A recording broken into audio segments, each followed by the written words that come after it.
Is way better than Dillon Gabriel. He just is. If Shedeur had started from the start, game 1 against Cincinnati at home, they would be the talk of the NFL right now because I look at the fourth quarter yesterday, they go 0 for 4 on third down because Dillon was playing not to lose. Don't throw it to them. He did enough to keep his job at all. It was very trash, in my opinion. You say he playing good. I don't know what tape we watched. I said he's not, no. I said he's not playing bad. Oh, okay, I said he's doing... What happens when Dillon Gabriel plays like he left his talent in the locker room? You get Skip Bayless losing his mind on live TV, and Gil Arenas acting like he just witnessed a crime scene on the field. The meltdown was so bad, even the Steelers looked confused about what they just watched. This wasn't football. It was a comedy special with shoulder pads. Let's talk about how Dillon turned Sunday night into a national roast. Huge fan of his arm strength, but right now in the NFL, it's not translating, and it's not working. You have to be able to get that corrected. So overall, it's still early. It's 2 games. I don't know if you can come to a conclusion on Dillon Gabriel, but I just don't think he has a high enough ceiling right now. I don't know if he has a high enough ceiling right now to be a franchise starting quarterback in the NFL that you can build off. If you're enjoying, please subscribe Shedeur Sanders to the channel. It helps more than you think. Dillon Gabriel walked onto the field against the Steelers like he was auditioning for a role in a sports drama titled Quarterback in Crisis. By halftime, fans were already rewriting the script into a tragedy. And by the fourth quarter, even the scoreboard seemed embarrassed to be associated with him. It's continuing our work together. I think Jerry's artist on himself and wants to play at a level for us as a team, but also himself as well. But I don't think that's ever going to stop our approach. We believe in Jerry. Jerry believes in himself, and I think we're going to just continue to work at it. We got it's one of those things you got to work your way through. But I don't want to keep sounding mundane and saying the same thing. The Steelers' defense, ranked near the bottom of the league, suddenly looked like the '85 Bears, and Gabriel looked like he was trying to solve algebra mid-play. The meltdown wasn't subtle. It was cinematic. No one cares about Dillon. No offense. There's nothing. If I'm Dillon, I do not want to be in that position. I don't want to be him right now. I have the black community against me. That's one. We're in Cleveland, right? I got all them against me. Then I have all famous people against me. They're waiting for me to fuck up. But if he doesn't fuck up, you better bet Browns fans are gonna rally. No one's rooting for you. Unless you out this motherfucker perfect every fucking day, every game, you out here being amazing. Everything you do is gonna be a target. And eventually, you're gonna be getting booed by that Cleveland Browns. The stadium buzzed, the fan base fumed, and sports analysts across America collectively grabbed their microphones like firefighters running toward a blaze. Somewhere in Los Angeles, Skip Bayless was warming up his vocal cords like a rock singer before a concert. Gilbert Arenas, meanwhile, was probably pouring a drink and preparing his own brand of basketball-inspired chaos. You have to try to make a play to win the football game. And trust me, no matter what Stefanski called, Shedeur would try to win the football game because it's how he was raised. You're going to make a play because you were born to make a play. Let's not grade it because we want to see Shedeur. Let's grade it fairly. That's all I'm saying. I graded it fairly. Like, you really want to, you said I want him to play bad so Shedeur can get I do, but some teachers might want this kid to do bad, but when he turned that test in, she just got to grade that. I believe. And together, they unleashed what might be the most entertaining sports meltdown since someone thought it was a good idea to sign Johnny Manziel. Dillon Gabriel's game was so bad, it became an overnight group project. Everyone had an opinion, and none of them were kind. Missed reads, overthrows, and sacks that looked like slow-motion car crashes. If you watched it live, you could almost hear the collective groan of Browns fans realizing this wasn't just a bad day. This was a full-on crisis. 6 sacks, 3 of them from holding the ball too long, like he was waiting for divine intervention. The Steelers didn't need strategy, they just needed patience. And that's when the real show began. Gilbert Arenas, never one to miss a chance for dramatic emphasis, jumped in like a man throwing gasoline on a fire. In his world, 6 sacks weren't just bad, they were career-ending. He called Gabriel's play scary, and not in the kind of way that scares opponents. More like the kind that makes teammates wonder if their life insurance covers football trauma. Did Dillon Gabriel do enough to keep his job? It's tough because Dillon Gabriel's not playing bad right now, by any means. He's not playing bad football.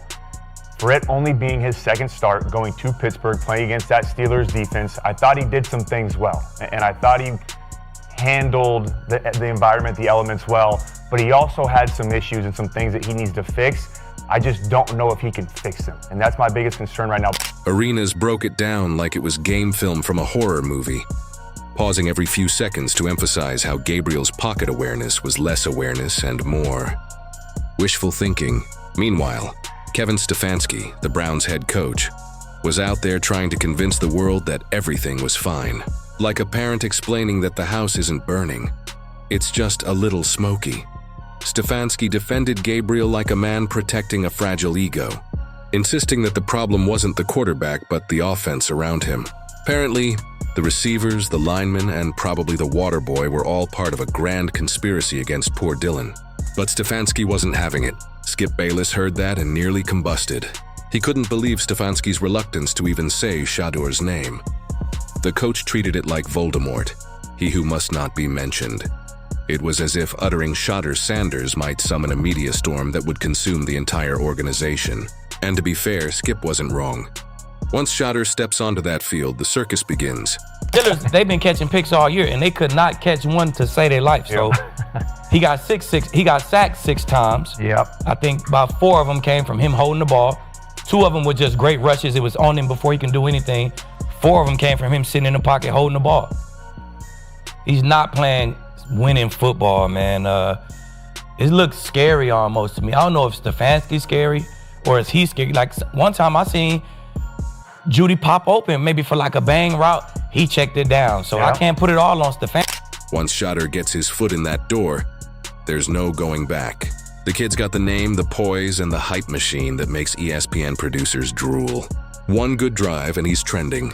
One bad throw and he's still trending. Either way, the story shifts completely. Stefanski's biggest fear isn't losing a game, it's losing control of the narrative. Meanwhile, Shador's doing the most dangerous thing an athlete can do, staying quiet. No interviews, no drama, no cryptic tweets, just focus. That calm, focused silence is a coach's nightmare because it gives people space to imagine greatness. The man got sacked more than most people check their emails, and yet he stood tall. Mental toughness, physical toughness, unshakable confidence, Skip listed it all. And just when people thought he'd simmer down, he pivoted to character. The old rich kid narrative didn't fly with him. Shador wasn't some spoiled prodigy coasting on his dad's fame. He was the guy taking hits behind a collapsing O-line and still trying to make something happen. I'm not gonna lie, just off the eye test, Dillon Gabriel looked like shit. Nigga looked awful. You wanna know something funny? He threw a lot of hospital balls today. And I personally feel like maybe some of the receivers got tired of trying to go for shit that was gonna get them killed and said, fuck it, I'm not doing that to myself. There were a few times he threw the ball and receivers weren't even looking for it.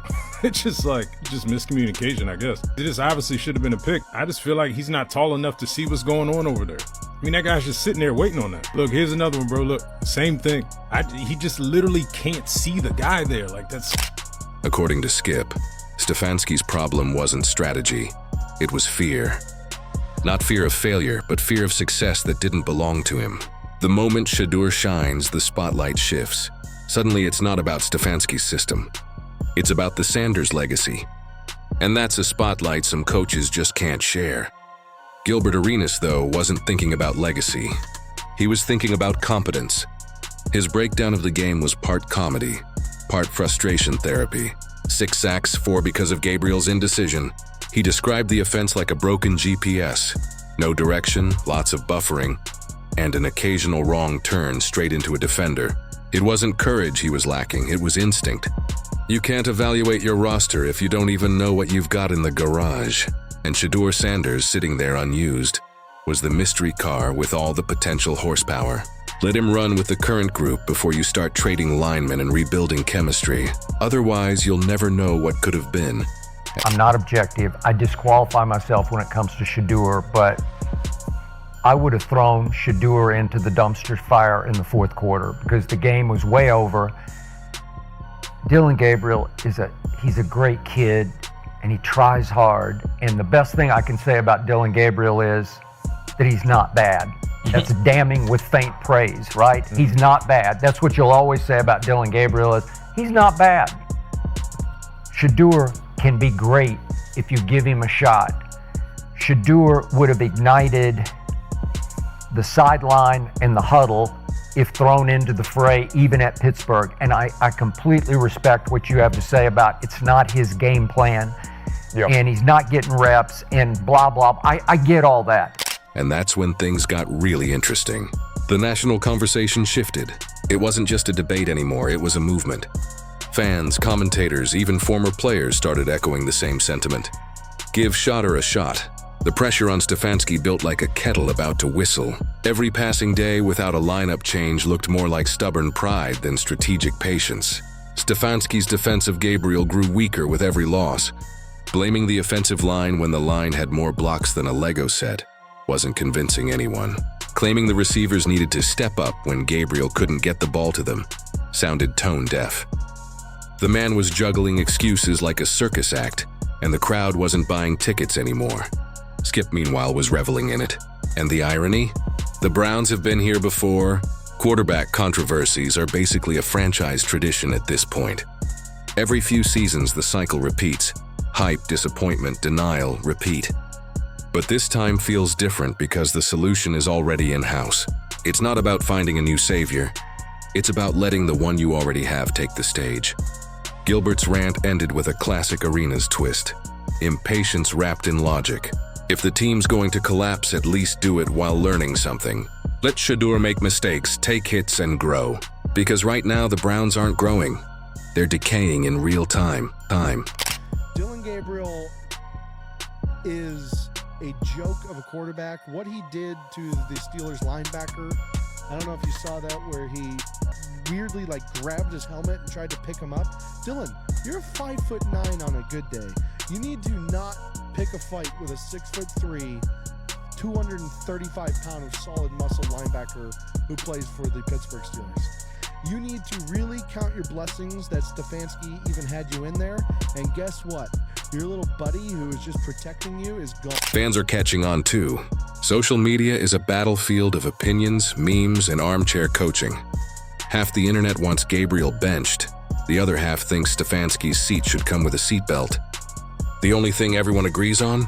Something has to change. The team can't keep pretending that almost is progress. The trade deadline looms like a clock ticking over a bomb.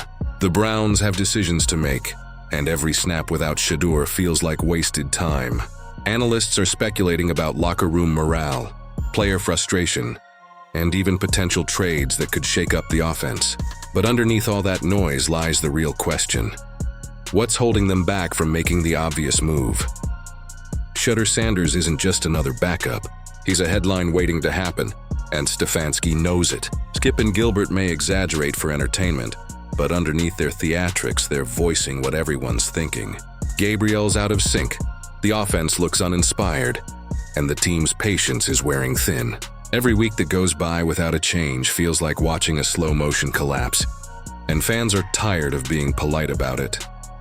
Go back and watch preseason. Dillon Gabriel make some plays. Cool. Shedeur make a play. Whole sideline light up. I'm just saying that matters. That matters in their locker room. We saw Jackson Dart light up New York, but also light up his team. Do you think that Shedeur has that effect in the locker room? Gerald just said it. You could just see in the preseason that they're jumping up and down on the sideline. Yeah. They'll rise and shine for Shedeur because I can already tell you they believe in him. If the Browns want to save their season, and maybe Stefanski's reputation, they've got to shake things up. Give Shedeur the shot he's earned. Let him inject energy into a team that's been sleepwalking through games. Because at this point, the risk of staying the same outweighs the risk of change. Of course, this is the NFL, where logic often takes a backseat to ego. Coaches cling to their systems, front offices fear media frenzy, and players get caught in the crossfire. Stefanski's reluctance isn't unique. It's just painfully transparent. The more he avoids saying Shedeur's name, the louder the calls become. It's almost poetic. The silence amplifies the noise. Meanwhile, Gabriel's performance isn't helping his case. Every sack, every missed read, every delay feels like another nail in the coffin. and most have already skipped straight to the acceptance part. It's Shadour's time. You can sense it in every discussion, every debate, every shout from the stands.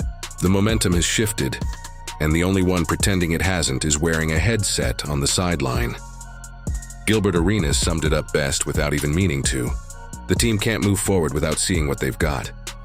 You know, I'm not objective about this, but this was hitting bottom yesterday. This is all-time shameful on the part of Kevin Stefanski. This was Kevin Stefanski pretty much declaring public war on Shedeur, or at least Cold War on Shedeur, because he won't even speak Shadeur's name in these interview sessions. It's like Parcells when T.O. was there. He wouldn't even call his name. He just called him the player. Remember that? And this is degenerated into every time he's asked about Shedeur, he just plays dodgeball. Keeping Shedeur on the bench while the offense struggles is like leaving a sports car in the garage during a race. Sure, it might get scratched, but at least it'll move. The tension between what's logical and what's happening is almost comedic at this point. Stefanski's press conferences sound like rehearsed damage control. Gabriel's interviews sound like someone trying to convince themselves it'll all work out. And somewhere in the background, Skip Bayless is probably already planning his "I told you so" segment for when the inevitable happens. It's a cycle of denial wrapped in stubborn optimism, and the Browns are running out of time. The Steelers game wasn't just a loss, it was a wake-up call. The kind that doesn't hit snooze. Gabriel's flaws are out in the open, and the defense can't keep saving the offense forever. If Stefanski doesn't act soon, the season could slip away before he even realizes it. And when that happens, the same analysts he's trying to avoid will be the ones writing his football obituary. It's not cruelty, it's the reality of sports media. Heroes are crowned quickly, but scapegoats even faster. The Browns are standing at a crossroads. On one side, safety and stagnation. On the other, potential and chaos. Shedeur represents both the risk and the reward. And if history tells us anything, fortune favors the bold. I'm not quite sure whether or not they're going to get on the same page, that being the general manager, Andrew Berry, and the head coach, Kevin Stefanski. And I go back to the optics of the war room for the Cleveland Browns when they took Shedeur Sanders. You saw this icy stare down from both Stefanski and Berry.